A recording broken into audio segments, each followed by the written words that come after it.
A major recall to tell you about. Toyota announcing the recall. Company indicating the engines could stall, causing the vehicles to lose power while driving. You trust Toyota. You trust GM. You trust Honda. These are the brands that built their reputations on reliability. The cars your kids learned to drive in, the trucks that hauled everything you owned, the sedans that hit 200,000 miles without breaking a sweat. So why are engines from all three of them suddenly failing? At 60,000 miles? At 80,000? Sometimes even less? This isn't bad luck. This isn't neglect. Something systemic is happening. And by the end of this video, you'll know exactly what it is and what to do about it. The engine failures nobody is talking about. Let's start with the evidence, because this isn't speculation. The National Highway Traffic Safety Administration, the NHTSA, maintains a public database of consumer complaints. It's one of the most underused resources in America. Most people don't even know it exists. But if you spend an afternoon in that database searching for engine failures across Toyota, GM, and Honda, what you find is genuinely alarming. For GM, we're talking thousands, and I mean thousands, of complaints related to engine lifter failures, particularly on the 5.3-liter and 6.2-liter V8 engines found in the Chevy Silverado, GMC Sierra, Chevy Tahoe, and Suburban. These aren't fringe reports from one bad batch. They span model years 2014 through 2023. The pattern is unmistakable. A ticking sound from the engine, followed by a check engine light, followed by a catastrophic loss of power. In many cases, the engine doesn't make it to 100,000 miles. For Honda, the complaints center on oil consumption and oil dilution, particularly in the 1.5-liter turbocharged engine used in the CR-V, Civic, and Accord. Owners report burning through a quart of oil every 2,000 miles. Others report that gasoline is mixing with the oil, turning it into a watery, useless soup that can't properly lubricate the engine. Honda has acknowledged some of these issues quietly, through technical service bulletins, not recalls, which means millions of owners have no idea their engine is at risk. For Toyota, the issues are newer, but spreading fast. The 2.4-liter turbocharged four-cylinder engine, used in the new Tacoma, the Tundra Hybrid, and the Lexus NX, is generating oil consumption complaints at a rate that has Toyota loyalists scratching their heads. And then there's the GR86, Toyota's performance coupe, where a batch of engines from a specific supplier suffered catastrophic bearing failures right out of the box. Toyota issued a recall, but the damage to its reputation for bulletproof reliability had already begun. What connects all three of these situations? On the surface, they look like separate problems with separate causes. But dig deeper, and you find a common thread. One that runs through every major automaker's engineering decisions over the past 15 years. That thread is the relentless pursuit of fuel economy and the unintended consequences it brought with it. What changed in modern engines and why it matters. To understand why engines are failing today, you have to understand what happened to engine design starting around 2008. That's when federal fuel economy standards, known as CAFE standards, started getting serious. Automakers were told to hit specific miles per gallon targets or face steep fines. The pressure was enormous, and so engineers got creative. The first big change was downsizing. Automakers began replacing large, naturally aspirated engines with smaller turbocharged ones. A 3.5-liter V6 became a 2.0-liter four-cylinder with a turbo bolted on. The idea was simple. At light throttle, normal highway cruising, the small engine sips fuel like a four-cylinder. But when you need power, the turbo spools up and gives you the output of something much larger. On paper, it's elegant. In practice, it created a host of new problems. The second change was direct injection. Traditional engines spray fuel into the intake manifold, where it passes over the intake valves, cleaning them as it goes.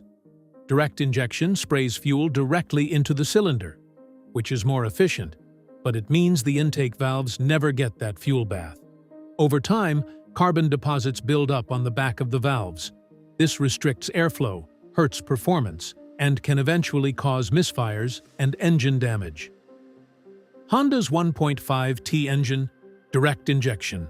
Toyota's new 2.4T, direct injection. This is not a coincidence. The third change was cylinder deactivation. GM's system, called Active Fuel Management, or AFM, shuts down half the cylinders on their V8 engines during light load driving. On the highway, your 8-cylinder truck is quietly running on 4 cylinders to save gas. Again, clever on paper. But the hardware required to do this, special lifters that can collapse on command, turned out to be far more fragile than anyone anticipated at GM's design stage. The fourth change was thinner oil viscosity. To reduce internal friction and improve fuel economy numbers, automakers began specifying thinner and thinner motor oils. Many new engines now require 0W16 or 0W20 oil. Oils so thin they were essentially unheard of 20 years ago. Thinner oil flows more easily in cold starts, which looks great on efficiency tests. But under sustained heat and load, the kind a 5.3-liter V8 in a loaded pickup truck sees every single day, thin oil can struggle to maintain the protective film between metal surfaces. And when that film breaks down, metal meets metal. That's where failures begin. The oil problem at the center of everything. If there's a single villain in this story, it's oil. Not just the type of oil, though that matters enormously, but the entire culture around oil changes that has developed over the past 2 decades. And that culture has quietly set up millions of American drivers for expensive engine failures. Let's start with the oil change interval myth. For decades, the standard advice was simple: change your oil every 3,000 miles. It was on stickers at every quick lube shop in America. Then, around the early 2000s, automakers started pushing back. Modern oils last longer, they said. You can go 5,000 miles, 7,000, 10,000. Some of our vehicles can go 10,000 miles between changes. And so drivers, trusting the manufacturer, trying to save a little money, stretched their intervals. Here's the problem. Those extended intervals were calculated under ideal laboratory conditions, not real-world American driving. They assumed highway miles, moderate temperatures, and consistent speeds. They did not account for stop-and-go traffic in Phoenix in July, towing a boat across Tennessee in August, or the short-trip driving that describes the daily routine of millions of older Americans, trips under 10 miles where the engine never fully reaches operating temperature. Short-trip driving is brutal on oil. The engine never gets hot enough to burn off moisture and fuel contamination. Over time, the oil degrades far faster than the sticker suggests. Then there's the oil type problem. Older vehicles, and many drivers over 50 have owned the same truck or SUV for years, were designed for conventional oil. Today's thinner synthetic blends are chemically different. Using the wrong viscosity, even by 1 grade, can affect oil pressure in ways that show up only after tens of thousands of miles of accumulated wear. Many owners don't know this. They go to a quick lube shop, the tech grabs whatever's on the rack, and life goes on until it doesn't. For direct injection engines specifically, the carbon buildup problem compounds everything. Because intake valves never get cleaned by fuel washing over them, they accumulate deposits over time. Those deposits change the airflow characteristics inside the cylinder. The engine management system compensates by adjusting fuel trim. The turbocharger works harder. The oil gets contaminated more quickly. It's a cascade. The only real fix is periodic intake valve cleaning, a service most dealers don't proactively recommend because it's expensive and time-consuming, but it can add years to the life of a direct injection engine. Toyota's dirty secret: the GR86, Tacoma, and more. Of the 3 brands we're covering today, Toyota's situation is perhaps the most surprising, because Toyota built its entire identity on the word reliable. The Camry, the Land Cruiser, the original Tacoma with the 3.4-liter V6 that just would not die. For a generation of American drivers, buying a Toyota wasn't a car decision. It was a statement of values. You bought a Toyota because you believed in doing things right, which is exactly why the new wave of Toyota engine complaints hits so hard. Let's start with the GR86. In the 2022 model year, a batch of GR86 coupes left the factory with engines that had improperly manufactured crankshaft bearings. These are the bearings that support the crankshaft as it spins, foundational to how an engine works. When they fail, the result is a distinctive, terrible sound called rod knock, a deep rhythmic banging from inside the engine block. In some cases, the bearings failed within the first few thousand miles of ownership. Toyota issued a recall covering more than 17,000 vehicles. But the incident raised an uncomfortable question. How did engines with defective components make it through quality control? Then there's the new Tacoma. The third-generation Tacoma, released for model year 2024, uses a new 2.4-liter turbocharged four-cylinder engine called the 1GR-FKS. Early owner reports and NHTSA complaints have flagged elevated oil consumption on this engine. Some Tacoma owners report adding a quart of oil between scheduled changes. Toyota's official position is that consumption within a certain range is within spec, a phrase that has frustrated owners who paid over $40,000 for a truck they expected to be bulletproof. The 2.4-liter turbo also appears in the new Tundra and the Lexus NX. Across all three applications, the pattern of complaints is similar enough to suggest a design characteristic rather than a random defect. Toyota has released a handful of technical service bulletins addressing oil consumption diagnostics, but no recall and no proactive outreach to owners. It's worth being fair to Toyota here. No manufacturer is perfect, and one problematic engine generation doesn't erase decades of strong reliability data. But the lesson for consumers is clear. The Toyota badge alone is no longer a guarantee. Specific model years and engine combinations matter. And before you buy a new Toyota, it pays to do your homework on the exact powertrain you're getting. GM's ticking time bomb, AFM/DFM, and lifter failures. If Toyota's engine problems are surprising, GM's are infuriating, because the company has known about them for years and has done remarkably little to protect the millions of customers driving around with a ticking time bomb under their hoods. The problem centers on GM's Active Fuel Management System, AFM, and its successor, Dynamic Fuel Management, or DFM. These systems were designed to deactivate cylinders on GM's V8 engines during light load driving. When you're cruising at 65 miles per hour on a flat highway, your engine doesn't need all 8 cylinders firing. AFM shuts 4 of them down. DFM takes it further. It can run the engine on anywhere from 2 to 7 cylinders depending on load. The fuel savings are real. GM estimates 5 to 10% improvement in fuel economy under ideal conditions. Here's the problem. To make cylinder deactivation work, GM equipped the affected cylinders with special collapsible lifters, small components inside the valve train that can switch between active and inactive states thousands of times per drive cycle. These lifters are bathed in oil and controlled by oil pressure changes managed by a solenoid, and they have a catastrophic failure rate. When an AFM lifter fails, and they do fail with depressing regularity, it can collapse at the wrong moment and drop metal debris into the engine's oil. That debris then circulates through the entire lubrication system. In the worst cases, it reaches the main bearings and destroys the engine from the inside out. The repair cost for a lifter failure that has progressed to engine damage can run from $3,000 to over $10,000.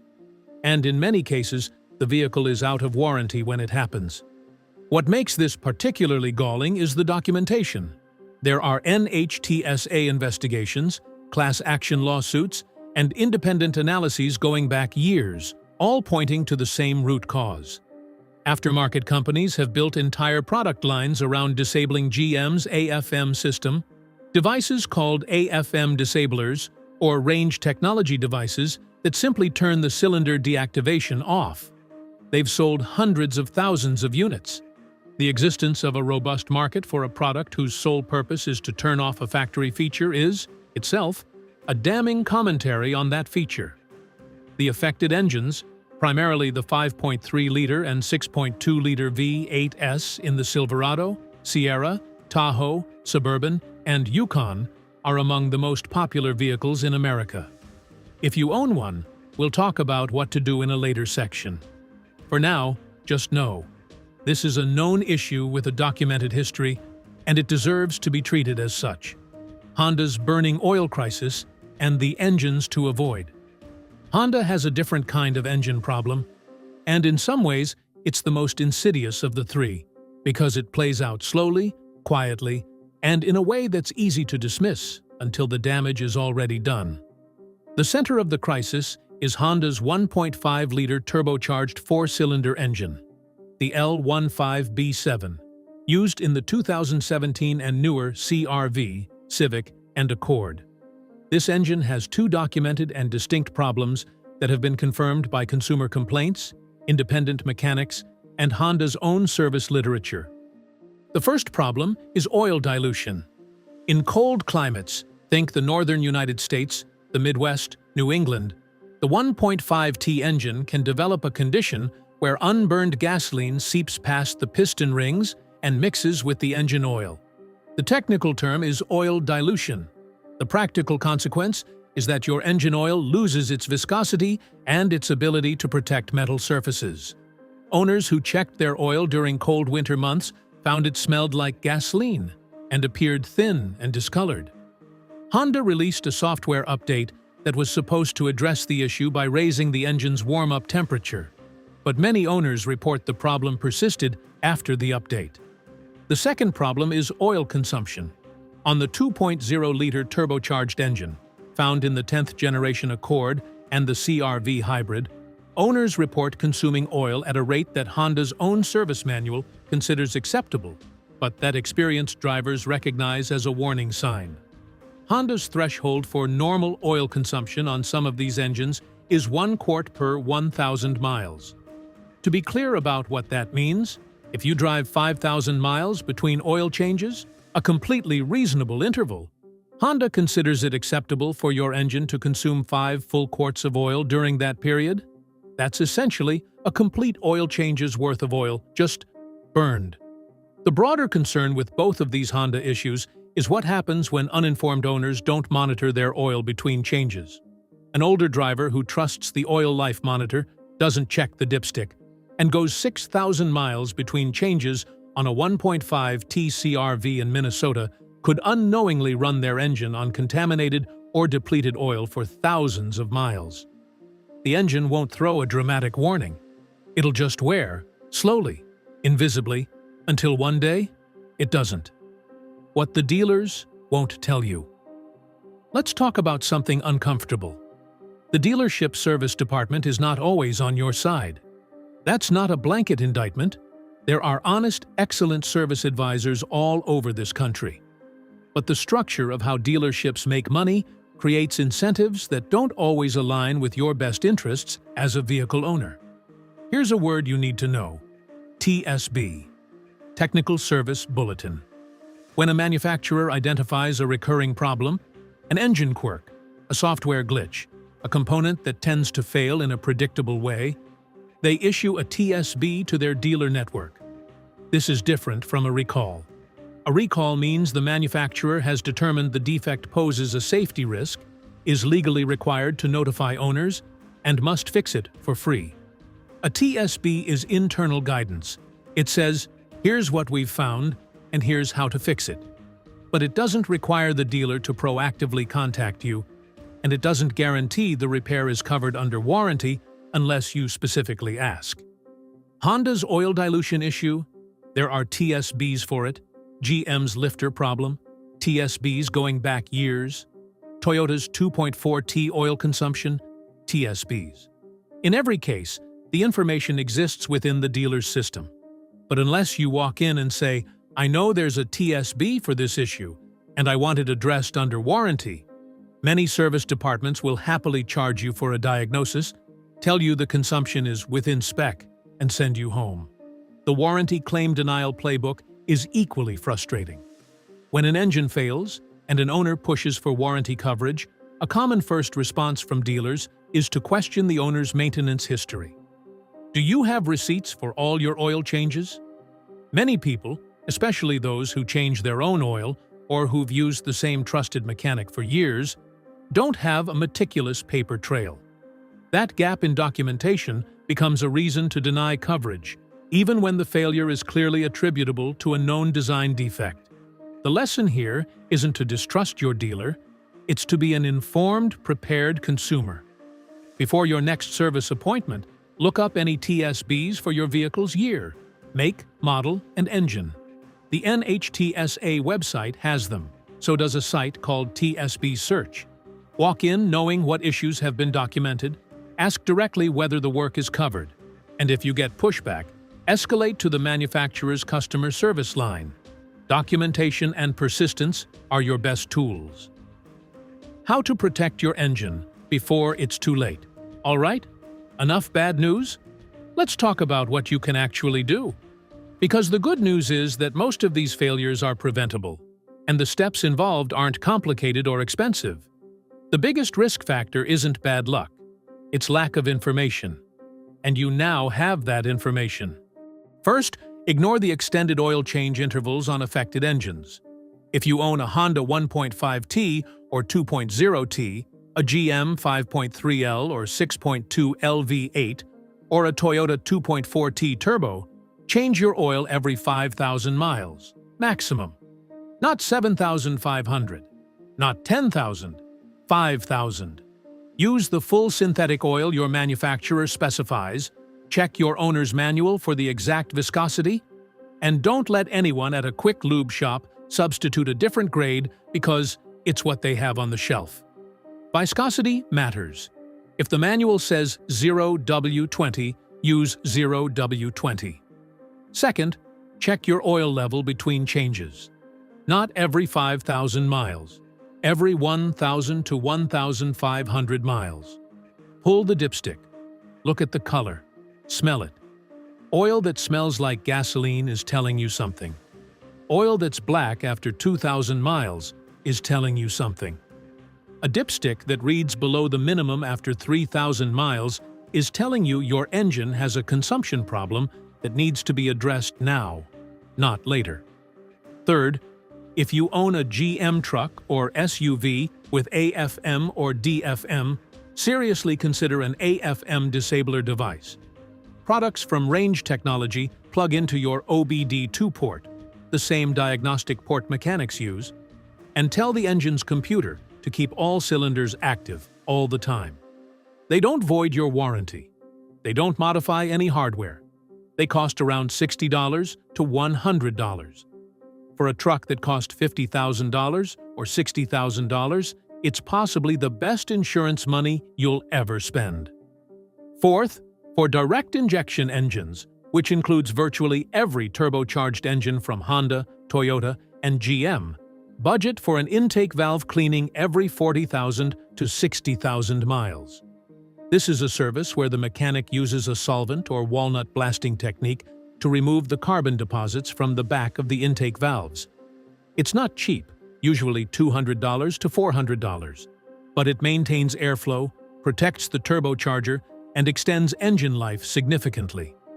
Fifth, pull up your vehicle's NHTSA complaint page and TSB history. Spend 20 minutes on nhtsa.gov. Search your year, make, model, and engine. Read what other owners are experiencing. If there are patterns that match what you're feeling or hearing from your vehicle, take that information to your dealer, in writing. Should you still buy these brands? This is the question everyone's been building toward, so let's answer it honestly. Yes, with conditions. Toyota, GM, and Honda still produce reliable vehicles. The problems we've discussed are real and serious, but they're concentrated in specific engines, specific model years, and specific configurations. Avoiding a bad engine doesn't mean avoiding a brand. It means doing your homework before you buy. For Toyota, the older naturally aspirated engines The 3.5-liter V6, the 2.7-liter four-cylinder, remain genuinely rock solid. The new turbocharged engines, particularly the 2.4T, are still proving themselves in the real world, and the jury is out. If you're buying a new Tacoma or Tundra, monitor the 2.4T complaint data for your specific model year before committing.